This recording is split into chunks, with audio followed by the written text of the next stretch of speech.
اللہ سبحانہ وتعالیٰ نے ہمیں پیدا کیا اور ہمیں عقل اور شعور سے نوازا، اور یہ عقل اور شعور ایسی چیز ہے کہ جس کی وجہ سے انسان باقی تمام مخلوقات سے الگ ہے، نمایاں ہے، ممتاز ہے، ممیز ہے۔ اسی عقل کی بنا پر انسان کو سب پر فضیلت دی گئی ہے، عزت عطا کی گئی ہے۔ قرآن مجید میں اللہ تعالیٰ فرماتے ہیں وَلَقَدْ كَرَّمْنَا بَنِي آدم، ہم نے آدم کی اولاد کو عزت بخشی ہے۔ یہ عزت کس بنا پر ہے؟ کہ انسان کے اندر عقل ہے، سمجھ ہے، شعور ہے، غور و فکر کی صلاحیت ہے، اور انسان اس دنیا میں آنے کے بعد جو جو بڑا ہوتا ہے، علم حاصل کرتا ہے، شعور کی منزلیں طے کرتا جاتا ہے، تو مختلف چیزوں کے بارے میں سوچتا ہے، غور و فکر کرتا ہے، اور ان سے طرح طرح کے فائدے اٹھاتا ہے۔ آج آپ دیکھیں کہ انسان نے جتنی بھی ترقی کی ہے اسی بنا پر کی ہے کہ انسان نے اپنی عقل کو استعمال کیا، اور جس انسان نے جتنا زیادہ اپنی عقل کو استعمال کیا ہے اتنا ہی زیادہ اس نے اس دنیا سے فائدہ اٹھایا اور اس دنیا کو اپنے کنٹرول میں کیا۔ انسان کی یعنی دنیاوی عزت بھی اسی میں ہے کہ انسان اپنی عقل کو استعمال کرے۔ پچھلے دنوں میں ایک نیوز میرے ہسبینڈ پڑھ کے سنا رہے تھے کہ ٹرمپ کسی جہاز بنانے کی فیکٹری میں گیا، تو اس نے پوچھا کہ یہ سب کچھ کیسے بناتے ہیں آپ؟ تو انہوں نے بتایا کہ کس حصے کا مٹیریل کہاں سے آتا ہے، کوئی چیز جاپان سے آ رہی ہے، کوئی کوریا سے آ رہی ہے، کوئی سنگاپور سے آ رہی ہے، کوئی فرانس بھیج رہا ہے، کوئی UK، کوئی، اس میں کسی ایک بھی مسلمان ملک کا نام نہیں تھا۔ تو اس وقت میں یہ سوچ میں پڑ گئی کہ اگر یہ کہا جاتا کہ ایک پرزہ سیریا سے آ رہا ہے، دوسرا صومال سے آ رہا ہے، تیسرا جو 6 ملک ہے، یمن سے آ رہا ہے، ایران سے آ رہا ہے، وغیرہ وغیرہ، تو پھر شاید وہ یہ نہ سوچتے کہ ان میں سے کسی ملک پر بین لگایا جائے، کیونکہ بین لگانے کا مطلب کیا ہے کہ پھر یعنی ٹریول بین ہو یا کسی بھی طرح کے اکنامک سینکشنز ہو، کیونکہ پھر ان کے جہاز نہیں بنیں گے، کیونکہ وہ ان پرزوں کے لیے دوسرے لوگوں کے محتاج ہیں یا ان کے ساتھ ان کے کانٹریکٹس ہیں۔ تو آج آپ دیکھیں کہ مسلمانوں کی دنیا میں اگر عزت نہیں تو اس کی بنیادی وجہ کیا ہے کہ انہوں نے نمبر 1 علم حاصل کرنے میں پیچھے رہ گئے، غور و فکر سے کام نہیں لیا، اور اپنی عقل کو صحیح طور پر استعمال نہیں کیا جیسا کہ کرنا چاہیے تھا۔ انڈیویجولز بہت اچھے بھی ہیں، اور آپ نے دیکھا ہوگا کہ انڈیویجول کیپیسٹی میں ہر ملک میں مسلمان خدمات انجام دے رہے ہیں، لیکن کہیں بھی کوئی ایک ملک مسلم میجورٹی کا ایسا نہیں کہ جہاں پر یہ ٹرینڈ پایا جاتا ہو کہ ہم محنت کریں یا پھر ریسرچ کریں یا آگے بڑھیں، جس کا نتیجہ ہم دیکھتے ہیں کہ دنیاوی اعتبار سے بحیثیت ایک امت کے مسلمان جو ہیں وہ پست ہے۔ یہی معاملہ دینی اعتبار سے بھی ہے۔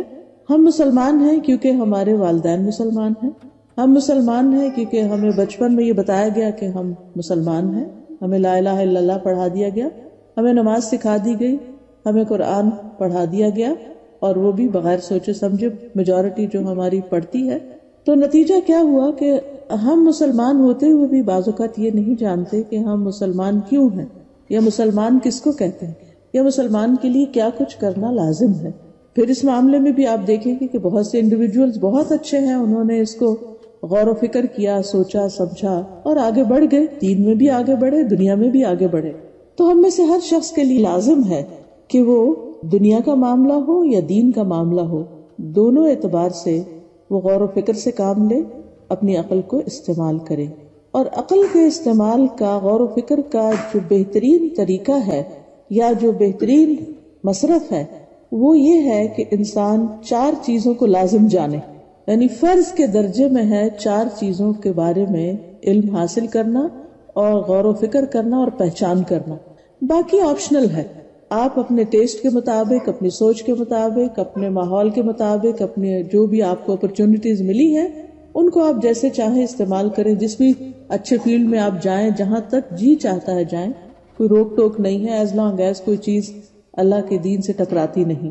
وہ 4 چیزیں کون سی ہیں؟ ان میں سے سب سے پہلے تو اپنے خالق کی پہچان ہے، رب کو پہچاننا، اللہ کی پہچان، کیونکہ جب تک انسان رب کو پہچانتا نہیں وہ رب کی عبادت کا حق ادا نہیں کر سکتا۔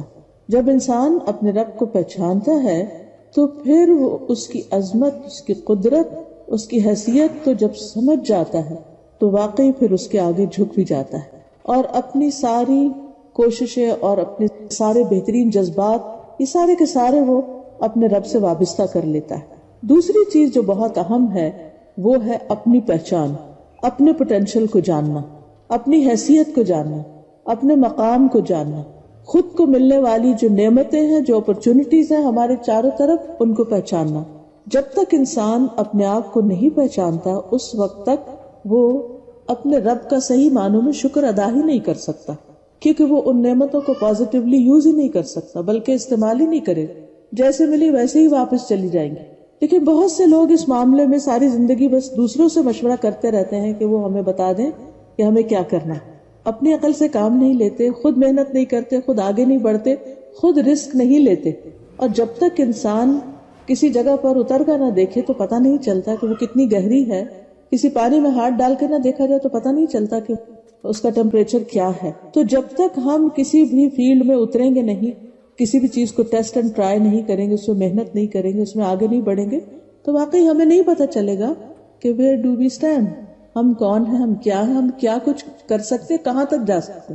جب آگے بڑھیں گے تو پھر آپ دیکھیں گے کہ ہاں ہم یہ کر سکتے ہیں. جب مشکل آئے گی اور ہم اس کو عقل استعمال کر کے محنت اور کوشش کے ساتھ اس کو پار کر جائیں گے تو پھر ہمارا اور کانفیڈنس زیادہ ہوگا، پھر اور آگے بڑھیں گے اور آگے بڑھیں گے، اور اس طرح زندگی کے اختتام تک آگے بڑھتے چلے جائیں گے.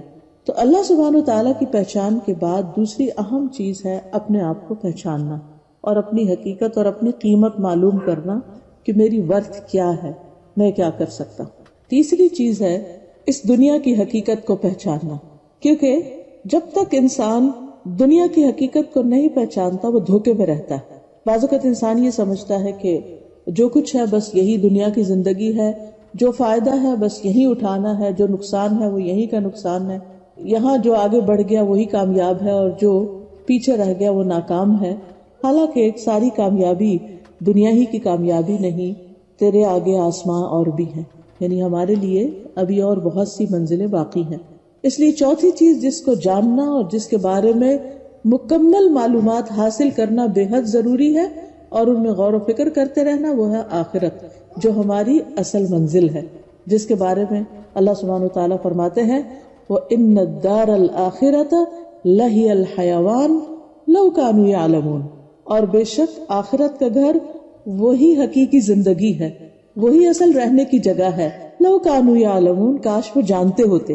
تو اس چیز کا علم حاصل کرنا کہ وہ آخرت کا گھر کیسا ہے، وہ زندگی کیسی ہے، اس میں کیا کچھ ہے، کیا خوشیاں ہیں، غم کیا ہے، فائدے کی چیزیں کیا ہیں اور کہاں کہاں کیا نقصان ہو سکتا ہے.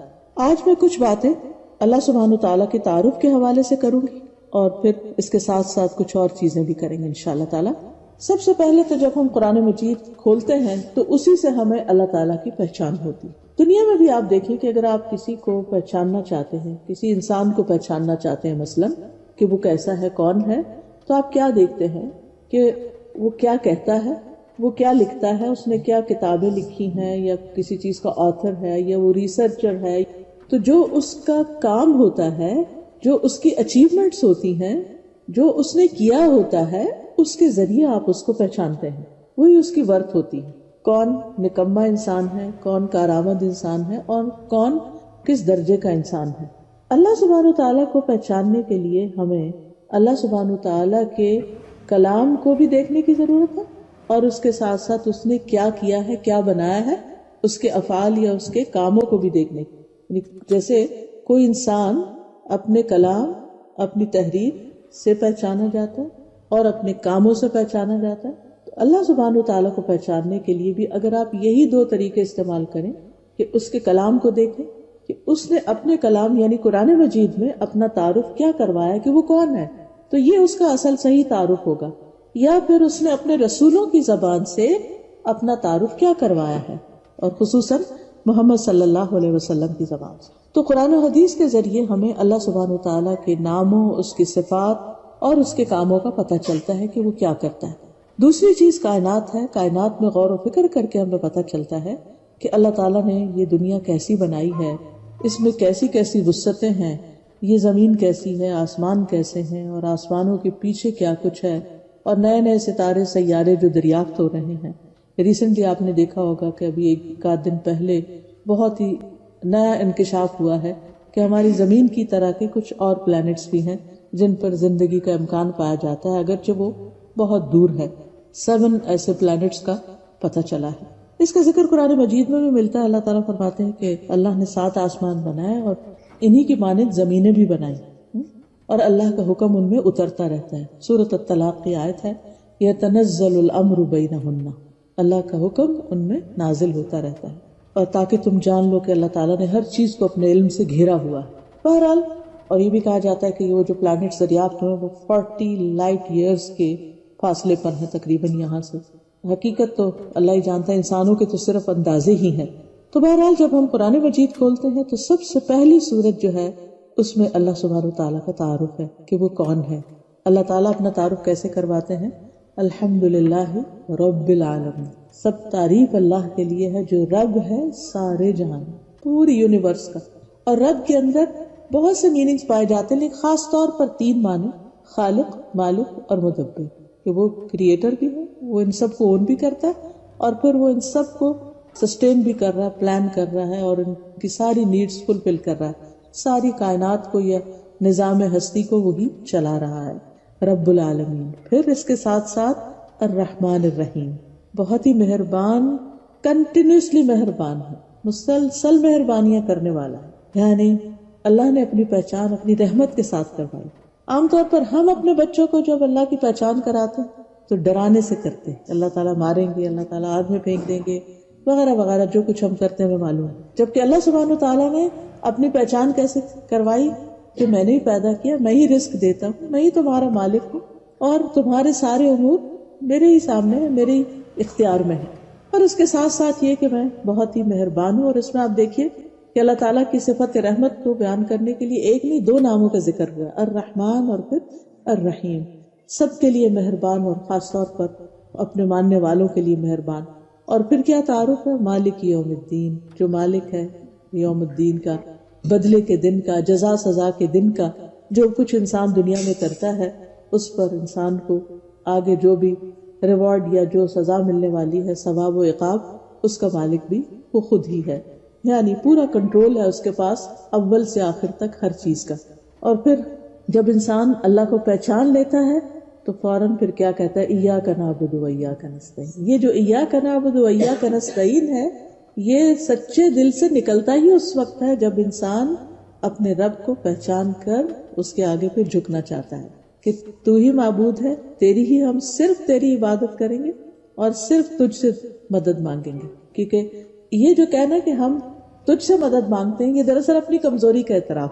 انسان جتنا اللہ تعالیٰ کو پہچانتا جاتا ہے اتنا ہی اس کے اندر ایک ہمبلنس آتی ہے، ایک تواضع آتی ہے، اپنی حقیقت کا پتہ چلتا ہے کہ ہم کمزور ہیں اور ہمارا رب سارے اختیارات اس کے پاس ہیں۔ اور پھر جب انسان محسوس کرتا ہے کہ میں کمزور ہوں، مجھے مدد کی ضرورت ہے، تو پھر اللہ کی طرف رجوع کرتا ہے کہ مدد کرنے کے قابل وہی ہے، ایاک نستعین۔ اور پھر انسان اسی سے رہنمائی مانگتا ہے اور دعا مانگتے ہوئے کہ تو ہمیں سیدھا راستہ دکھا، اور وہ راستہ کہ جس پہ چلنے والوں پہ تو نے انعام کیا، یعنی ہمیں ان خوش قسمت لوگوں میں شامل کر لے جن سے تو راضی ہے، اور ان لوگوں میں شامل نہیں کرنا جن سے تو ناراض ہوا ہے، جن پر تیرا غصہ ہوا، کیونکہ ہم اس قابل نہیں کہ تیرا غصہ برداشت کر سکیں، اور نہ تو ہمیں بھٹکنے کے لیے چھوڑنا۔ ہم تیرے ہی راستے پر رہنا چاہتے ہیں، تیری ہی طرف آنا چاہتے ہیں، تجھ سے محبت کرتے ہیں۔ حقیقت یہ ہے کہ انسان جب اپنے رب کو پہچان لیتا ہے تو پھر رب سے لو لگا لیتا ہے، پھر ہی اس کی بندگی کا حق ادا کرتا ہے۔ اسی طرح قرآن مجید کا مطالعہ کرتے چلے جائیں تو آیت الکرسی جو ہے اس میں اللہ سبحانہ وتعالیٰ کی 26 صفات اور ناموں کا ذکر ہے، سراسر اللہ کی پہچان ہے۔ یہ کون ہے؟ وہ اللہ لا الہ الا ہو الحی القیوم، اللہ جس کے سوا کوئی الہ نہیں، زندہ ہے، قائم رکھنے والا ہے، لا تأخذہ سنۃ ولا نوم، اس کو نہ نیند آتی ہے نہ اونگ آتی۔ من ذا الذی یشفع عندہ الا بإذنہ، کون ہے جو اس کے پاس سفارش کر سکے مگر اس کے اذن کے ساتھ، یعنی ساری طاقت کا مالک وہی ہے۔ یعلم ما بین ایدیہم وما خلفہم، اس کے علم کا ذکر ہے یہاں کہ کتنا زیادہ اس کا علم، اس کو معلوم ہے جو ان کے آگے اور جو ان کے انسانوں کے ماضی حال مستقبل سب سے وہ واقف ہے۔ ولا یحیطون بشیء من علمہ الا بما شاء، دوسری طرف انسان کا حال کیا ہے کہ اللہ کے علم کا احاطہ نہیں کر سکتے مگر جتنا وہ چاہے. موسیٰ علیہ السلام جب خضر علیہ السلام کے ساتھ کشتی پہ سوار ہوئے کچھ سیکھنے کے لیے، تو ایک چڑیا آئی اور اس نے اپنی چونچ میں پانی کا ایک قطرہ بھرا. تو خضر علیہ السلام نے کہا کہ ساری مخلوق کے علم کی مقدار اس قطرے جتنی ہے سارے سمندر کے مقابلے میں، کہ جس طرح اللہ سبحانہ وتعالیٰ کا علم ہے اس کے مقابلے میں ہم سب کا، پورے انسانوں کا علم بس یہ قطرے برابر ہے. تو جب انسان کو یہ احساس ہو جاتا ہے کہ ہم انسانوں کے پاس اتنا تھوڑا علم ہے اور سارا علم ہی رب کے پاس ہے، تو پھر انسان اس کے آگے جھک جاتا ہے اور جو وہ حکم دیتا ہے اسے خوشی سے قبول کرتا ہے. تو یعلم ما بین ایدیہم وما خلفہم ولا یحیطون بشیء من علمہ الا بما شاء وسع کرسیہ السماوات والارض، اور اس کی کرسی آسمان و زمین پر چھائی ہوئی، یعنی ہر چیز اس کے مکمل کنٹرول اور اختیار میں ہے، کچھ بھی اس سے باہر نہیں ہے. ولا یؤودہ حفظہما، اور اس پوری کائنات کی حفاظت، آسمان و زمین کی حفاظت اس کو تھکاتی نہیں. وہو العلی العظیم، اور وہ بلند ہے، بہت بڑا. تو جب سب سے بڑا وہ ہے تو پھر ہم انسان کیا حیثیت رکھتے ہیں. ایسے ہی جب میں نے پرسوں یہ خبر پڑھی کہ اس طرح زمین کی طرح کے اور پلانٹس کچھ دریافت ہوئے ہیں، اور تو اس وقت مجھے بہت ہی احساس ہوا کہ اس زمین پر بھی ہماری حیثیت کیا ہے. یعنی اگر دیکھا جائے کہ پورے پلانٹ کے مقابلے میں ہم کہاں سٹینڈ کرتے ہیں. ویسے ہی جیسے وہ ایک میدان گھاس سے بھرا ہوتا ہے نا، تو اس میں ایک تنکا ہوتا ہے، تو ہماری حیثیت شاید اس تنکے سے بھی کم ہو جو پوری دنیا کے لوگ ہیں ان کے مقابلے میں، یا جو کچھ اس زمین پر اللہ نے پیدا کیا ہے. تو میں سوچ رہی تھی کہ اگر اس جیسی اور زمینیں ہیں اور وہاں بھی مخلوق بستی ہے، معلوم نہیں کیسی کیسی وہ مخلوق ہو، کیا کچھ وہاں پایا جاتا ہو، اور ان کے مقابلے میں پھر ہم کہاں ہیں، ہماری کیا حیثیت ہے، ہم کیا چیز ہیں. کس بات پہ فخر، کس بات پہ غرور، کس بات پہ اکڑ، کس بات پر دوسرے انسانوں کے ساتھ زیادتی یا ناروا رویہ ہمیں زیب ہی نہیں دیتا. یہاں ہمیں تو ساری فکر یہ ہونی چاہیے کہ ہماری اپنی نجات اور ہماری بخشش کیسے ہوگی اور ہماری جان کیسے چھوٹے گی، ہم اتنے بڑے رب کے سامنے کس طرح جا کر کھڑے ہوں گے. تو بہرحال اللہ سبحانہ تعالیٰ وہ ہستی ہے جس نے ساری کائنات بنائی ہے اور ساری مخلوق اس کے حکم کے تابع ہے، اور وہ سب کو کنٹرول کیے ہوئے ہے. کوئی بھی اس کی مرضی اور ارادے کے بغیر پر نہیں مار سکتا، اپنی مرضی سے کچھ کر نہیں سکتا. ہاں جتنا وہ چاہے اس کے مطابق انسان اپنا اختیار استعمال کر سکتا ہے. اور پھر سب سے بڑی بات یہ ہے کہ ہر چیز کا اصل مالک وہ ہے. ہم انسانوں کو اس دنیا کی حقیقت ہم سب جانتے ہیں کہ ہم دنیا میں آتے ہیں، ایک وقت گزارتے ہیں اور اس کے بعد پھر چلے جاتے ہیں. دنیا میں آنے کے بعد جو کچھ بھی ہم ایکوائر کرتے ہیں، جو کچھ بھی حاصل کرتے ہیں، جس چیز کے مالک ہوتے ہیں، بس وہ ٹیمپریری ہے، چند سالوں کی بات ہے، چند گنے ہوئے دنوں کی بات ہے. جب انسان فوت ہو جاتا ہے ہر چیز اس کے نام سے اتر جاتی ہے، دوسروں کی طرف منتقل ہو جاتی ہے اور انسان کہیں اور منتقل ہو جاتا ہے. اس دنیا میں اس کا وقت ختم ہو جاتا ہے، یہاں سے نکال دیا جاتا ہے، اس کا ٹائم پیریڈ ختم ہوتا ہے. جیسے آپ کسی ملک میں جاتے ہیں، آپ کو وہاں جتنے عرصے کا ویزا ملتا ہے یا رہائش کا پرمٹ ملتا ہے، اس کے بعد آپ کو وہاں سے نکلنا ہوتا ہے، جانا ہوتا ہے. اسی طرح اس دنیا سے بھی ایک دن سب انسانوں کو باری باری جانا ہے. تو پھر اصل مالک کون ہے؟ ہمارے بڑے چلے گئے، پھر ہم چلے جائیں گے، پھر ہماری آگے کی جنریشن چلی جائے گی. تو یہ سب کچھ جو ہمیں دکھائی دیتا ہے اس کا اصل مالک اللہ ہے. کل من علیہا فان ویبقى وجہ ربک ذو الجلال والاکرام. ہر چیز اس پہ فنا ہونے والی ہے، باقی رہنے والی چیز صرف تیرے رب کا چہرہ ہے، اور ہر چیز اس کے علاوہ ختم ہو جائے گی. تو اصل کنٹرول اللہ کے پاس ہے. رسول اللہ صلی اللہ علیہ وسلم نے فرمایا بلا شبہ تم سب مملوک ہو اور رب اللہ عز و جل ہی ہے، مالک اللہ ہی ہے. پھر اسی طرح ہمیں یہ بھی یاد رکھنا چاہیے کہ ہمارا خالق ہونے کے ساتھ ساتھ ہمارا رازق بھی وہی ہے. اسی نے ہمیں زندگی دی، اسی نے یہ روح ہمارے اندر پیدا کی جس کی وجہ سے ہم دیکھتے ہیں، بولتے ہیں، سنتے ہیں، سمجھتے ہیں، عقل اور شعور سے کام لیتے ہیں. یہ روح نکال لی جائے تو باقی کچھ بھی نہیں. تو یہ روح اس نے ہمارے اندر ڈالی. دنیا میں کہیں روح بکتی نہیں، کہیں بنتی نہیں، کوئی دے نہیں سکتا، اور جب وہ چاہے گا واپس لے لے گا، کوئی بھاگ بھی نہیں سکتا. اینما تکونوا یدرککم الموت، کہیں پر بھی تم ہو کہ موت تمہیں پالے گی، پہنچ جائے گی، چلے جائیں گے. اب آپ دیکھیے کہ اس عرصے کے دوران جو اس نے ہمیں زندگی کا دیا، یہ روح اور جسم کو ساتھ ملا کر دیا ہے، اس میں ہمارا کھانا پینا، لباس، باقی تمام ضروریات، ہماری جسمانی ضروریات، ہماری جذباتی ضروریات، ہماری عقل کی ضروریات، ان سب کو پورا کرنے والا، ان کی نرشمنٹ کرنے والا دراصل اللہ ہی ہے. اور ان ضروریات کو پورا کرنے کے لیے آپ دیکھیے زمین سے کیا کچھ نہیں اگایا اس نے، اور کیسے کیسے جانور ہمارے لیے پیدا کیے، اور کیا کیا چیزیں ہماری ضرورت کی، اور پھر ان چیزوں کو استعمال کرنے کے لیے ہمیں ٹیسٹ بھی دیا، ہمیں ذوق دیا، چکھنے کا ذائقہ بھی دیا، ہمیں سونگنے کی صلاحیت دی، ہمیں دیکھنے کی، اور رنگوں کو ہم دیکھ سکتے ہیں، صرف بلیک اینڈ وائٹ نہیں، اور پھر طرح طرح کی آوازیں ہم سن سکتے ہیں، بہت سی چیزوں کو ہم محسوس کر سکتے ہیں، ہم بہت سی چیزیں جو دیکھ کے ہم ان سے کچھ اثر لیتے ہیں، اور کچھ ان سین چیزیں ایسی بھی ہوتی ہیں کہ جن کے اثرات ہم پر پڑ رہے ہوتے ہیں۔ پھر اسی طرح آپ دیکھیے کہ اللہ سبحانہ و تعالی نہ صرف ہے کہ ایک ایک ذرے کا مالک، اور ایک ایک ذرہ ہمارے جسم کا ایک ایک سیل اس کے حکم کے مطابق چل رہا ہے، اسی طرح پوری کائنات کا ایک ایک ستارہ سیارہ بھی اسی کے حکم سے گھوم رہا ہے۔ جس طرح ہمارے جسم میں خون دوڑ رہا ہے، اسی طرح کائنات میں مختلف چیزیں دوڑ رہی ہیں، اور ان سب کو کام کرنے کا موقع بھی دے رہا ہے کہ یہ چیزیں آپس میں ٹکراتی نہیں۔ پھر اسی طرح زندگی اور موت کا مالک بھی اللہ ہی ہے، وہی زندگی دیتا ہے، وہی موت دیتا ہے، اور وہی سارے خزانوں کا مالک ہے۔ وَلِلَّهِ خَزَائِنُ السَّمَاوَاتِ وَالْأَرْضِ وَإِن مِّن شَيْءٍ إِلَّا عِندَنَا خَزَائِنُهُ، کوئی چیز ایسی نہیں جس کے خزانے ہمارے پاس نہ ہو، لیکن ان کا کنٹرول اللہ کے ہاتھ میں ہے۔ پھر اسی طرح ہدایت کا مالک بھی وہی ہے۔ حدیث میں آتا، بہت ہی خوبصورت حدیث ہے، نبی صلی اللہ علیہ وسلم اپنے رب تبارک و تعالیٰ سے روایت کرتے ہیں، بے شک اللہ تعالیٰ فرماتے ہیں، اے میرے بندے، تم سب گمراہ ہو سوائے اس کے جسے میں ہدایت دوں، بس تم مجھ سے ہدایت مانگو، میں تمہیں ہدایت دوں گا۔ تو جو اللہ سے ہدایت مانگتا ہے، اللہ اس کو ہدایت دیتا ہے، اور ہدایت اصل میں اللہ ہی کی ہدایت ہے۔ اے میرے بندو، تم سب بھوکے ہو سوائے اس کے جس کو میں کھلاؤں، تم مجھ سے کھانا مانگو، میں تمہیں کھانا کھلاؤں گا۔ یعنی انسان کی جسمانی ضروریات بھی اللہ پوری کرتا ہے۔ اسی طرح لباس کے بارے میں بھی فرمایا، تم مجھ سے مانگو، میں تمہیں پہناؤں گا۔ اے میرے بندو، تم دن رات گناہ کرتے ہو، اور میں سارے گناہ بخشتا ہوں، تم مجھ سے بخشش مانگو، میں تمہیں بخش دوں گا۔ اے میرے بندو، اگر تمہارے اول اور آخر سب کے سب ایک صاف چٹیل میدان میں کھڑے ہو کر مجھ سے مانگے، اور میں ہر ایک کو جو بھی وہ مجھ سے مانگے عطا کر دوں، پھر بھی میرے خزانوں میں اتنی کمی نہیں ہوگی جتنی سمندر میں سوئی ڈال کر پانی میں کمی ہوتی۔ یعنی اللہ سبحانہ وتعالی ہی سارے خزانوں کا مالک ہے، اور وہی بندوں کو عطا کرنے والا ہے، اور بندوں کی ساری ضروریات پوری کرتا ہے۔ یعنی وہ ضروریات بھی جو ہم جانتے ہیں کہ ہماری ضرورت ہے، اور وہ بھی جن کے بارے میں ہمیں خود بھی نہیں پتا ہماری ضرورت ہے۔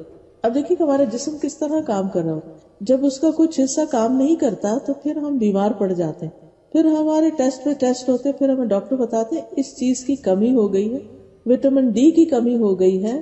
تو آپ دیکھیے کہ ایک خاص عمر کی حد کو پہنچ کر پھر ہمیں پتا چلتا ہمارے جسم میں کیلشیم کی ڈیفیشنسی ہوگی، اس کی ہوگی اور اس کی، لیکن اس سے پہلے ہمیں کبھی خیال بھی نہیں آیا کہ کون ہماری یہ ساری ضروریات ہمارے سوچے، پلان کیے اور اہتمام کیے بغیر پوری کرتا چلا جا رہا ہے۔ ہماری باڈی جس طرح فنکشن کرتی ہے، اور ہمارا ایک ایک سسٹم جس طرح فنکشن کرتا ہے، اس کو وہ سسٹم چلانے کے لیے کس انرجی کی ضرورت ہوتی ہے، وہ کون فراہم کر رہا ہے، اور اس کا انتظام کس نے کر رکھا ہے۔ ہم تو بس کھانا انجوائے کر کے کھا کے اپنے کام میں لگ جاتے ہیں، ہمیں زیادہ یہ تو بھوک لگی، اس کا ہمیں پتا ہے کہ کھانا ہماری ضرورت ہے کیونکہ ہمیں بھوک لگی، لیکن کھانا صرف بھوک نہیں دور کرتا، اس کے علاوہ بھی وہ بہت سی چیزیں ہمارے جسم میں بلڈ کے ذریعے سارے نیوٹریٹس جو ہیں ایک ایک بال تک، ایک ایک حصے تک، ایک ایک سیل تک پہنچ رہے ہوتے ہیں کہ کون پہنچا رہا ہے، یہ سسٹم کس نے کام کیا۔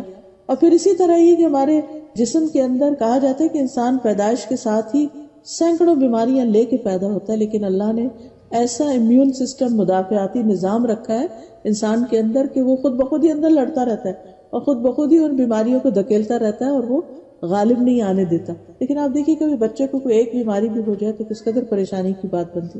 تو کہنے کا مطلب یہ ہے کہ وہ اللہ ہی ہے جو ہماری ساری ضروریات پوری کرتا ہے، وہ بھی جن کو ہم جانتے ہیں اور وہ بھی جن کو ہم نہیں جانتے۔ ابراہیم علیہ السلام نے ایک موقع پر کہا تھا کہ رب کون ہے؟ اللہ رب العالمین الذی خلقنی فہو یہدین، کہ میرا رب وہ ہے جس نے مجھے بنایا اور وہ مجھے ہدایت دیتا ہے۔ والذی هو یطعمنی ویسقینی، اور وہی جو مجھے کھلاتا ہے اور پلاتا ہے۔ واذا مرضت فہو یشفینی، اور جب میں بیمار پڑتا ہوں تو وہی مجھے شفا دیتا ہے۔ والذی یمیتنی ثم یحیینی، وہی جو مجھے موت دے گا پھر موت کے بعد دوبارہ زندہ بھی کرے گا۔ والذی اطمع ان یغفر لی خطیئتی یوم الدین، اور وہ جس سے مجھے امید ہے کہ قیامت کے دن میرے گناہ معاف کر دے گا۔ رب ھب لی حکما والحقنی بالصالحین، اے رب مجھے حکمت عطا کر قوت فیصلہ عطا کر اور مجھے نیک لوگوں کے ساتھ شامل کر لے. یعنی وہ اپنے لیے یہ دعا مانگتے ہیں. وَاجْعَلْ لِي لِسَانَ صِدْقٍ فِي الْآخِرِينَ، اور میرا ذکر خیر بعد والوں میں جاری کر دے. وَاجْعَلْنِي مِن وَرَثَةِ جَنَّةِ النَّعِيمِ، اور مجھے جنت کے وارثوں میں بنا دے، شامل کر لے. اب آپ دیکھیے کہ کتنی خوبصورت دعا ہے. جو رب کو پہچانتا ہے پھر وہ رب سے کیا کیا نہیں مانگتا. قوت فیصلہ ہماری بہت بڑی ضرورت ہوتی. تو کہتے ہیں ربی حبلی حکمن، اللہ مجھے قوت فیصلہ عطا کر. اور حکم کا ایک معنی حکمت بھی ہے، تو مجھے حکمت عطا کر، وزڈم دے. کیونکہ جب انسان کے اندر سمجھ بوجھ ہوگی تو اس کے فیصلے بھی صحیح ہوں گے. پھر وَأَلْحِقْنِي بِالصَّالِحِينَ، انسانوں کی ضرورت ہوتی ہے انسان کو اچھی کمپنی، اللہ مجھے نیک لوگوں کا ساتھ دے. پھر انسان کو ہمیشہ یہ ہوتا ہے کہ میرے مرنے کے بعد میرا ذکر خیر ہو، برے لفظوں میں نہیں اچھے لفظوں میں یاد کیا جاؤں. اس کی دعا کرتے ہیں وَاجْعَلْ لِي لِسَانَ صِدْقٍ فِي الْآخِرِينَ، اچھی لیگیسی چھوڑ کر جاؤں. وَاجْعَلْنِي مِن وَرَثَةِ جَنَّةِ النَّعِيمِ، اور آگے کا مقام اور منزل بھی اچھی ہو، مجھے جنت النعیم کے وارثوں میں شامل کر دے. کتنی کمپریہنسو دعا ہے، چھوٹی سی دعا ہے، لیکن اس میں ابراہیم علیہ السلام اپنے لیے بہت کچھ مانگتے ہیں، کیونکہ انہیں رب کی پہچان ہو جاتی ہے کہ میرا رب وہ ہے کہ جس سے میں جو مانگوں وہ مجھے عطا کر سکتا ہے. تو پھر ان کے دل میں جس چیز کی خواہش آتی ہے وہ اس سے مانگتے چلے جاتے ہیں. اور حقیقت یہ ہے کہ بندوں کی ساری ضروریات پوری کرنے والا بھی اصل میں وہی ہے. اور اس میں آپ دیکھیے کہ یہ ضروریات جس بھی قسم کی ہوں، ان سب چیزوں کو پیدا کرنے والا بھی وہی ہے، ان کا مالک بھی وہی ہے، دینے والا بھی وہی. اس کو دینے کے لیے کسی سے پوچھنے کی ضرورت نہیں. جب وہ دینا چاہے تو کوئی روک بھی نہیں سکتا اس کو. کیونکہ دنیا میں تو یہ تھا نا، اگر کوئی انسان دینے لگتا تو دوسرا اس کو روک دیتا، نہیں فلاں کو نہیں دینا. اللہ تعالیٰ کو کوئی نہیں روک سکتا. اس لیے ہم دعا کرتے ہیں اللہم لا مانع لما اعطیت، اللہ کوئی روکنے والا نہیں جس کو تو عطا کر دے، ولا معطی لما منعت، اور کوئی دینے والا نہیں جس سے تو روک دے. اصل اختیار اسی کے پاس ہے. اور پھر اللہ سبحانہ وتعالیٰ کو یہ بات پسند بھی بہت ہے کہ بندے اپنی ضروریات اس سے مانگے. حدیث میں آتا ہے جب رات کا آخری تہائی حصہ باقی، لاسٹ 1/3 باقی رہ جاتا ہے، تو اللہ تعالیٰ آسمان دنیا پر نزول فرماتے ہیں، آسمانوں کے دروازے کھول دیے جاتے ہیں اور اللہ تعالیٰ اپنے ہاتھ پھیلا کے فرماتے ہیں ہے کوئی مانگنے والا کہ اس کی درخواست پوری کی جائے. اور مسلسل فجر طلوع ہونے تک ایسا ہی ہوتا رہتا ہے. تو وہ دعاؤں کے مانگنے کا خاص وقت ہے. جو بھی ہماری حاجت اور ضرورت ہو ہمیں اللہ سے مانگنی چاہیے. پھر اللہ تعالیٰ بندے کی پکار پہ جواب بھی دیتا ہے. اور اللہ تعالیٰ کو اس بات سے حیا آتی ہے کہ بندے کا اٹھا وہ ہاتھ خالی لوٹائے. وہ خالی نہیں لوٹاتا، اس کو بھر دیتا ہے. یہ الگ بات ہے کہ اس کا فائدہ ہمیں فوری ہو یا دیر سے ہو. بندوں کا فقر دور کرنے والا، ان کی محتاجی دور کرنے والا بھی دراصل وہی ہے. پھر ہمارے گناہوں کو بخشنے والا، ہمیں معاف کر دینے والا وہی ہے. استغفروا ربکم انہ کان غفارا، اپنے رب سے معافی مانگو، یقیناً وہ بہت زیادہ معاف کرنے والا ہے، پھر بہت محبت کرنے والا ہے. وہو الغفور الودود ذو العرش المجید فعال لما یرید، وہی ہے جو بے حد بخشنے والا، نہایت محبت کرنے والا، عرش کا مالک ہے جو بڑی شان والا ہے، اور کر گزرنے والا ہے جو بھی وہ ارادہ کرے، یعنی اس کے ارادوں کو کوئی روکنے والا نہیں. پھر وسیع رحمت والا ہے. فقل ربکم ذو رحمت واسعہ، ہمیں مایوس کبھی بھی نہیں ہونا چاہیے کیونکہ اس کی رحمت ہر چیز پر چھائی ہوئی ہے. اس کی رحمت اس کے غضب پر غالب ہے. یعنی اگر ہمارے گناہوں کی وجہ سے اللہ تعالیٰ ہم پر ناراض بھی ہے نا، جو ہی ہم اس کی طرف متوجہ ہو جاتے تو کیا ہوتا ہے، اس کی رحمت اس کے غضب پہ چونکہ حاوی ہے اس لیے وہ ہم پر مہربان ہو جاتا ہے. وہ اپنی ناراضگی چھوڑ دیتا ہے اور ہم پر مہربانی کرتا ہے. پھر اسی طرح یہ ہے کہ انسان کی محنتوں کی قدردانی کرنے والا ہے، چھوٹی چھوٹی نیکیوں پر بھی بے حد و حساب اجر دینے والا ہے. رسول اللہ صلی اللہ علیہ وسلم نے فرمایا بے شک تمہارا رب فرماتا ہے کہ ایک نیکی کا ثواب 10 گنا سے 700 گنا تک ہے، اور روزہ صرف میرے لیے اور میں خود ہی اس کا بدلہ دوں گا. پھر اسی طرح وہ بندوں کے اعمال کی نگرانی بھی کرتا ہے کہ بندہ کیا کرنے کا ارادہ کر رہا ہے. اور پھر جب انسان گناہ کر لیتا ہے تو اللہ تعالیٰ فرشتوں سے کہتا ہے کہ بس اتنا ہی لکھنا جتنا اس نے کیا ہے، اور اگر یہ گناہ چھوڑ دے تو اس کو بھی نہیں لکھنا کیونکہ اس نے میری وجہ سے گناہ چھوڑا. پھر اسی طرح اللہ سبحانہ تعالیٰ صرف صحت مند، صرف مالدار، صرف ریسورسفل لوگوں کی دعائیں نہیں سنتا، اللہ تعالیٰ سب کی سنتا ہے، بیماروں کی بھی سنتا ہے، غریبوں کی بھی سنتا ہے، گناہگاروں کی بھی سنتا ہے، کیونکہ وہ سب کا رب ہے. پھر اسی طرح بندوں کے اعمال کی قدردانی کرتا ہے. ایک لقمہ انسان اگر اللہ کی راہ میں خلوص نیت سے خرچ کرتا ہے تو اللہ تعالیٰ اس کو احد پہاڑ جتنا بنا دیتا ہے، اس کو بڑھاتا رہتا ہے، بڑھاتا رہتا ہے. پھر یہ بھی ہمیں یاد رکھنا چاہیے کہ وہ رب ہی ہے جس کی طرف ہم سب کو واپس جانا ہے. اور اس کے سامنے جا کھڑے ہونا ہے. لہذا اس کے ساتھ تعلق، دوستی، اس سے محبت، اس پر ایمان، اس پہ توکل اور اس کے ساتھ ایک مضبوط کنیکشن بے حد ضروری ہے. اور پھر بار بار ہم یہ کہتے ہیں انا للہ و انا الیہ راجعون، جس کا مطلب یہ ہے کہ ہم اللہ کے ہیں اور اللہ کی طرف ہم کو واپس جانا ہے. پھر اسی طرح جب فرشتے آتے ہیں جان لینے کے لیے تو وہ کہتے ہیں چلو اپنے رب کی طرف. اور قرآن مجید میں بھی آتا ہے یا ایتھا النفس المطمئنہ ارجعی الی ربک راضیۃ مرضیہ. تو ہم سب کو اپنے رب ہی کی طرف پلٹ کر جانا ہے. پھر اسی طرح یہ ہے کہ دنیا کی ہر چیز جو ہے اللہ نے پیدا کی ہے، اور جب تک وہ چاہے اسے قائم رکھے اور جب چاہے اس کو ختم کر دے. اور پھر ہم سب کے لیے لازم ہے کہ ہم اپنے رب سے ایک ویسا تعلق رکھیں جیسا وہ ہم سے چاہتا ہے. تو اس میں ہمارے ذمہ کچھ کام آتے ہیں، جس میں سب سے پہلے یہ ہے کہ اللہ نے جس کام کے لیے ہمیں پیدا کیا یعنی اس کی عبادت وہ ہم کریں. اچھا، یہاں پر بعض لوگ یہ سمجھتے ہیں کہ شاید اللہ کو ہماری عبادت کی ضرورت ہے یا اللہ تعالیٰ کو اس سے کوئی فائدہ پہنچتا ہے. ہرگز نہیں. عبادت دراصل کیا ہے؟ اللہ کے بتائے ہوئے طریقے کے مطابق زندگی بسر کرنا، یہ عبادت ہے. یعنی مختلف کاموں میں جیسے وہ کہتا کرو ویسے کر لینا عبادت ہے. اس میں انسان ہی کا فائدہ ہے. جب انسان یہ کرتا ہے تو انسان کی زندگی بھی سکون میں گزرتی ہے اور اس کرنے پر انسان کو ریوارڈ بھی ملے گا.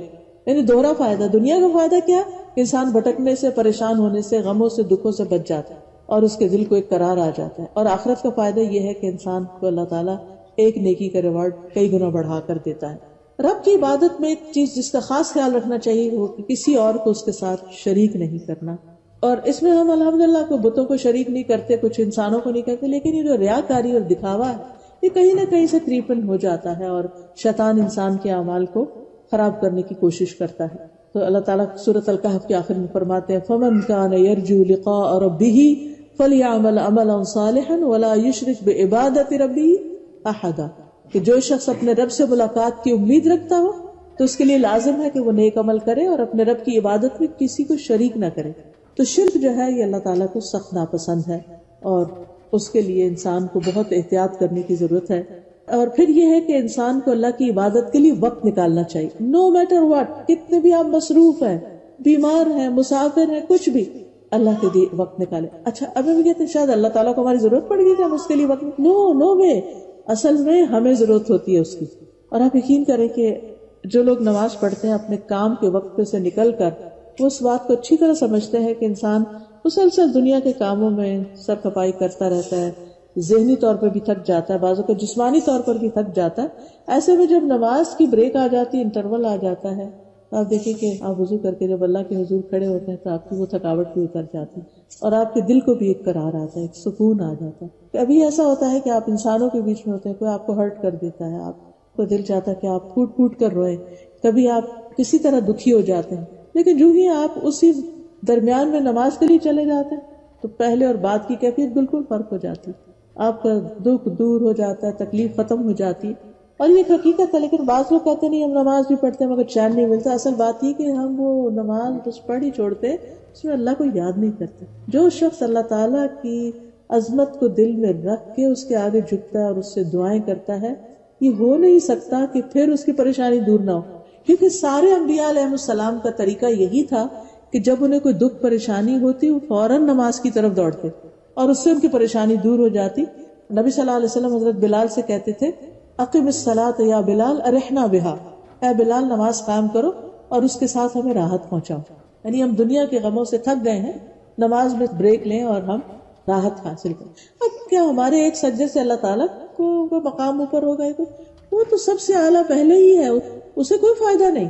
لیکن یہ کہ ہر سجدے کے بدلے مومن کا درجہ اونچا ہو جاتا ہے، ہر سجدہ ایک درجے میں اضافہ کرتا چلا جاتا ہے. تو یاد رکھیے کہ عبادت ہمارے اپنے لیے ہے، اللہ تعالیٰ کو اس کا فائدہ نہیں. اس عبادت میں اصل چیز اللہ کی یاد ہے. یعنی نماز کے لیے بھی کہا گیا اقم الصلاۃ لذکری، نماز میری یاد کے لیے قائم کرو. یہ نہیں کہ اسے مصیبت سمجھ کر اور ایک ڈیوٹی سمجھ کر بس ادا کرنے چلے جاؤ بے روح، نہیں، اللہ کی یاد کے لیے. کیونکہ اللہ کی یاد سے دلوں کو اطمینان نصیب ہوتا ہے. اور پھر اللہ سبحانہ تعالیٰ سے تعلق میں جو چیز بہت فائدہ مند ہے وہ اللہ کا ذکر ہے. اٹھتے بیٹھتے چلتے پھرتے نماز تو ایک فارمل ذکر کا طریقہ، لیکن نماز کے بعد بھی انسان کو اللہ کا ذکر کرتے رہنا چاہیے. پھر اسی طرح یہ ہے کہ نماز بھی محبت میں پڑھنی چاہیے، اس کی راہ میں صدقہ خیرات بھی محبت سے کرنا چاہیے. یعنی اللہ کی محبت میں جو بھی شخص کوئی کام کرتا ہے تو اللہ سبحانہ وتعالیٰ اس کے دل کو ایک خاص ٹھنڈک اور مٹھاس بخشتے ہیں، یعنی ایمان کی سویٹنس اس کو نصیب ہوتی ہے جو اللہ کی محبت میں اچھے کام کرتے ہیں اور اللہ سے محبت رکھتے ہیں. اور اس میں سب سے بڑا فائدہ یہ ہے کہ انسان قیامت کے دن اللہ کے عرش کے سائے تلے ہوگا، اللہ کے خاص بندوں میں شامل ہوگا. اس لیے اللہ کی محبت، لیکن اللہ کی محبت اس وقت تک کامل نہیں ہوتی جب تک اللہ کا ڈر نہ ہو. یہ دونوں ہی چیزیں ہو تو انسان کے اندر ایک اعتدال آتا ہے. پھر رب کا فرما بردار بننا، وَأَنِيبُوا إِلَىٰ رَبِّكُمْ وَأَسْلِمُوا لَهُ، اپنے رب کی طرف پلٹ آؤ اور اس کے فرما بردار بن جاؤ. تو جب اتنے بڑے رب سے ہمارا تعلق ہے تو پھر رب ہی کی طرف ہمیں ہر معاملے میں لوٹنے کی ضرورت ہے. پھر اپنے آپ کو اپنے رب کے سپرد کر دینا، اپنے بچوں کو، اپنے گھر کو، اپنے سارے معاملات کو. خصوصاً رات کو سوتے وقت آپ دعا کریں، اللہم اسلمت نفسی الیک، اللہ میں نے اپنا نفس تیرے حوالے کر دیا. ووجہت وجہی الیک، اور اپنا چہرہ بھی تیری طرف کر لیا. اور وفوضت امری الیک، اور میں نے اپنا معاملہ تیرے سپرد کر دیا. یعنی رات کو سوتے وقت انسان کے دماغ کو جتنی بھی پریشانیاں اور فکر مندیاں جس سے انسان کی نیند ڈسٹرب ہوتی ہے، ان سارے معاملات کو سوچ کے کہے کہ رب میں نے یہ سب تیرے حوالے کر دیے، تو ہی ان کو درست کرنے والا ہے، میرے میں تو اتنی طاقت نہیں. میں تو سارا دن کشمکش کے بعد اس وقت اتنا تھک چکا ہوں کہ اب میں تو بیٹھ بھی نہیں سکتا، مجھے تو سونا ہی سونا. ہم سو جاتے ہیں اور اپنے معاملات اللہ کے حوالے کر دیتے ہیں کہ تو جانے اور تیرا کام. پھر اسی طرح یہ ہے کہ انسان کو رب کے ساتھ تعلق میں ہمیشہ اضافہ کرتے چلے جانا چاہیے، اس کی طرف بڑھتے چلے جانا. قرآن مجید میں آتا ہے فَفِرُّوا إِلَى اللَّهِ، اللہ کی طرف دوڑو، یعنی دوڑ کر سبقت کرتے ہوئے رب کی طرف بڑھتے چلے جانا چاہیے. پھر جو رب نے نازل کیا ہے اس چیز کی پیروی کرنی چاہیے، یعنی قرآن مجید اور نبی صلی اللہ علیہ وسلم کی تعلیمات جو ہیں. اور پھر اپنی پہچان رب کے ساتھ کرنی چاہیے، ربانی بننا چاہیے. اور پھر رب کی رضا کے متلاشی رہنا چاہیے. ہر کام میں یہ دیکھنا چاہیے کہ اس سے میرا رب راضی ہے کہ نہیں، اور جو کام بھی کرنا ہو رب کی رضا کے لیے کرتے چلے جائیں تو وَلَسَوْفَ يَرْضَىٰ، اللہ تعالیٰ بھی آپ سے راضی ہو جائے گا. اور ہر ایسی چیز سے بچے کہ جس میں اللہ کی ناراضگی ہو. رسول اللہ صلی اللہ علیہ وسلم نے فرمایا جس نے لوگوں کو ناراض کر کے اللہ کو راضی کیا، اللہ اسے لوگوں کے مقابلے میں کافی ہو جائے گا. اور جس نے لوگوں کو راضی کرنے کے لیے اللہ کو ناراض کیا تو اللہ تعالیٰ اسے لوگوں کے سپرد کر دیتے کہ لوگ اس کے ساتھ جیسا چاہیں سلوک کریں. تو ہمیں رب کی ناراضگی کے کاموں سے بچتے رہنا چاہیے، اور صرف کاموں سے نہیں بلکہ ان الفاظ سے بھی بچنا چاہیے جو رب کو پسند نہیں. خصوصاً رب کے بارے میں ایسی باتیں کہنا جو رب نے فرمائی نہیں ہے. غم ہو، دکھ ہو، تکلیف ہو، ہر موقع پر زبان کا استعمال احتیاط سے. نبی صلی اللہ علیہ وسلم کے بیٹے تھے حضرت ابراہیم جو تھے، حضرت ابراہیم جب فوت ہوئے تو نبی صلی اللہ علیہ وسلم کی آنکھوں سے آنسو بہنے لگے. صحابہ بڑے حیران ہوئے کہ آپ بھی روتے ہیں. فرمایا کہ ہاں دل غمگین ہے، آنکھ آنسو بہاتی، لیکن زبان سے وہی نکلے گا جو رب کو راضی کرنے والا ہوگا. پھر اسی طرح یہ ہے کہ اللہ نے جو ہمیں دین دیا ہے اس پر بھی راضی ہونے کی ضرورت ہے، کیونکہ اس پر دل تنگ نہیں ہونا چاہیے، اسے خوشی سے قبول کرنا چاہیے، اس کے حلال و حرام پر راضی رہنا چاہیے. یہ نہیں کہنا چاہیے یہ بھی حرام ہے، یہ نہ کرو، یہ نہ کرو، اس طرح کی بات نہیں کرنی چاہیے. جن چیزوں سے بھی اس نے ہمیں روکا ہے اس میں ہمارا فائدہ نہیں، ہر اس چیز سے اس نے روک دیا ہے جو ہمارے لیے نقصان دہ ہے. پھر اسی طرح رب کے احسانات کو ماننا چاہیے، اس کا شکر گزار بندہ بننا چاہیے اور اس پر توکل کرنا چاہیے. یاد رکھیے کہ زندگی میں ہر وہ معاملہ جس کے بارے میں سوچ کر ہم فکر مند ہو جاتے ہیں اور یا کچھ کرنا چاہتے ہیں تو بزدلی ہمیں روک دیتی ہے، ایسے تمام معاملات میں اللہ تعالیٰ پر بھروسہ کر کے آگے بڑھنا چاہیے. اور جب کسی بھی چیز کے بارے میں آپ بے بس ہو رہے ہوں اور لوگ آپ پہ غالب آنے لگے یا کوئی چیز آپ کو تنگ کرنے لگے، کوئی خیال تنگ کرنے لگے، تو اس وقت یہ دعا ضرور پڑھا کیجیے، حسبی اللہ لا الہ الا هو علیہ توکلت وہو رب العرش العظیم، کہ مجھے اللہ کافی ہے، اس کے سوا کوئی معبود نہیں، میں نے اسی پہ بھروسہ کیا، وہ عرش عظیم کا رب ہے جو اتنے بڑے عرش کا مالک ہے جس نے ساری مخلوق کو گھیرا ہوا ہے اس کے عرش میں، اس کی کرسی نے بھی اور پھر اس کے بعد اس کے عرش نے. تو کیا وہ مجھے کافی نہیں ہو سکتا؟ ہر چیز تو اس کے کنٹرول میں. پھر اسی طرح ایک اور جگہ پر آتا ہے الیس اللہ بکاف عبدہ، کیا اللہ اپنے بندے کے لیے کافی نہیں؟ بالکل کافی ہے. اصل ضرورت ہے کہ اس پر بھروسہ کرے انسان. ومن یتوکل علی اللہ فہو حسبہ، جو اللہ پہ بھروسہ کرتا ہے اللہ تعالیٰ اس کو کافی ہو جاتا ہے. پھر اسی طرح رب المشرق والمغرب لا الہ الا هو فاتخذوا وکیلا، مشرق اور مغرب کا رب، اس کے سوا کوئی معبود نہیں، اسی کو کارساز بنا لو. پھر اسی طرح رب سے کبھی مایوس نہ ہوا جائے، رب سے امیدیں اچھی رکھی جائیں، اور رب سے ملاقات کا شوق ہمارے دل میں رہے. اور جب شوق ہوگا تو پھر ہم اس کی تیاری بھی کریں گے, اور تیاری میں اہم ترین چیز یہ ہے کہ وہ کام کریں جس کو دیکھ کے رب ہم سے ملاقات پر خوش ہو جائے. اور پھر یہ ہے کہ رب کو جو خوش کرنے والے کام ہیں ان میں سے ایک یہ ہے کہ رب سے مانگتے رہیں, ہر دم مانگتے رہیں, خوب خوب دعائیں کرتے رہیں, اپنے لیے کریں, پھر والدین کے لیے کریں, رب ارحمہما کما ربیانی صغیرا, اپنے ازواج اور اولاد کے لیے کریں, ربنا ھب لنا من ازواجنا وذریاتنا قرۃ اعین واجعلنا للمتقین اماما. پھر اولاد کے لیے خاص طور پر دعا کہ رب ھب لی من الصالحین کے علاوہ رب لا تذرنی فردا وانت خیر الوارثین, یعنی اللہ میری اولاد کو اتنا نیک بنا کہ میرے بعد وہ میرے نیکی میں میرے وارث ہو. پھر رب اجعلنی مقیم الصلاۃ ومن ذریتی ربنا وتقبل دعا. پھر لوگوں کے لیے دعا, سب کی بخشش کی دعا, ربنا اغفر لی ولوالدی وللمؤمنین یوم یقوم الحساب. تو گناہوں سے معافی کی دعائیں بھی کرنی چاہیے, اپنے لیے, دوسروں کے لیے, رب اغفر وارحم وانت خیر الراحمین. اور پھر خیر پانے کے لیے رب سے دعا کرنی چاہیے, رب انی لما انزلت الی من خیر فقیر. پھر صبر کے لیے دعا کرنی چاہیے, ربنا افرغ علینا صبرا وثبت اقدامنا وانصرنا علی القوم الکافرین. پھر علم میں اضافے کے لیے دعا جو نبی صلی اللہ علیہ وسلم کو سکھائی گئی, رب زدنی علما.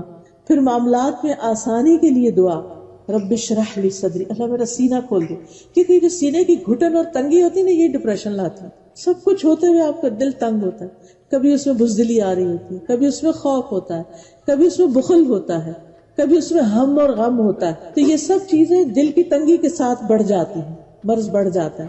تو جب یہ ہماری جو چیسٹ ہے یہ وسیع ہوگی, کھلے گی, دل کھلے گا, تو پھر آپ دیکھیے ہم لوگوں کو آسانی سے معاف بھی کر دیں گے, لیٹ اٹ گو, جانے دیں گے. پھر ہم لوگوں کے بارے میں اچھا گمان رکھیں گے, پھر ہمیں بہت سی چیزوں میں غور و فکر کا موقع ملے گا. تو یہ جو دل کی وسعت ہے یہ بہت ضروری ہے. رب اشرح لی صدری ویسر لی امری, اور میرا کام آسان کر دے. سارے کاموں میں آسانی کی دعا کرنی چاہیے.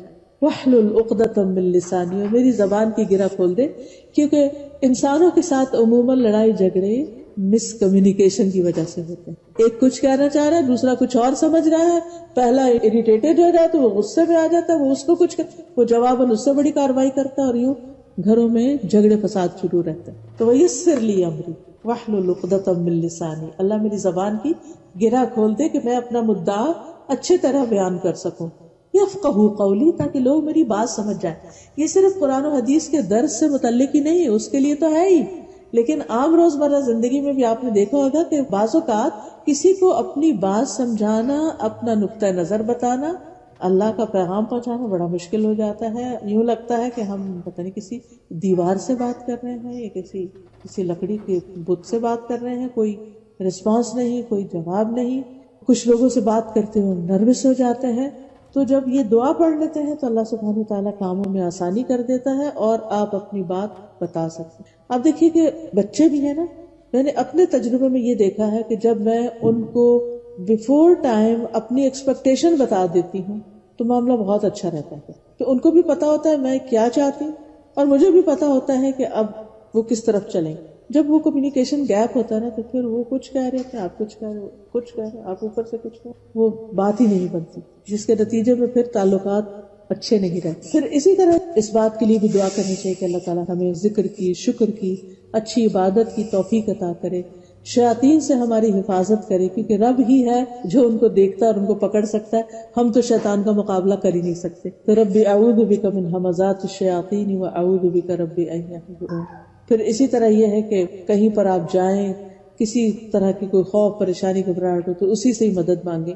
اور پھر خاص طور پر اپنے دل کی سلامتی کی دعا کریں, کیونکہ دل ہی غور و فکر کا منبع اور مرکز ہوتا ہے. اگر دل بھٹک جائے تو ہر چیز ہی ٹیڑھی ہو جاتی ہے. کبھی آپ نے دیکھا ہوگا نا کہ اگر چکر آ رہے ہوں آپ کو تو یوں لگتا ہے کہ چیزیں ہل رہی ہیں یا اوپر نیچے ہو رہی ہیں, حالانکہ چیزیں تو اپنی جگہ قائم ہیں, ہمارے اندر کچھ چینج آ گیا, خرابی آ گئی. جب آپ اس کو فکس کرتے ہیں اپنی جگہ پر آ جاتا ہے اور آپ ٹھیک دیکھنے لگتے ہیں. تو اسی طرح دل کی استقامت, دل کی ہدایت اور دل کی سلامتی کی دعا کرنی چاہیے, کیونکہ دل سلامت ہوگا تو انشاءاللہ اعمال بھی سلامت ہو جائیں گے. پھر دنیا اور آخرت کی بھلائیوں کی دعا اپنے رب سے کرنی چاہیے. ربنا آتنا فی الدنیا حسنۃ وفی الآخرۃ حسنۃ وقنا عذاب النار، اور پھر آگ سے بچنے کی خاص دعا، اور پھر جنت پہ گھر لینے کی دعا جیسے حضرت آسیہ نے کی تھی. کیا کہا تھا انہوں نے؟ رب ابن لی عندک بیتا فی الجنہ ونجنی من فرعون وعملہ ونجنی من القوم الظالمین. تو اللہ تعالیٰ سے دعا ہے کہ اللہ تعالیٰ ہمیں اپنی پہچان دے، ہمیں اس دنیا کی حقیقت سمجھا دے، ہمیں آخرت کی حقیقت سمجھا دے، اور ہمیں اپنی پہچان دے تاکہ ہم اپنی زندگی کو ضائع ہونے سے بچائیں اور اس میں وہ کام کر کے جائیں جن کا آگے حساب کتاب ہونا ہے، جس کے بارے میں پوچھا جائے گا، اور جن پر پھر ہماری آئندہ کی خوشی یا غم کا انحصار ہے. وآخر دعوانا ان الحمد للہ رب العالمین.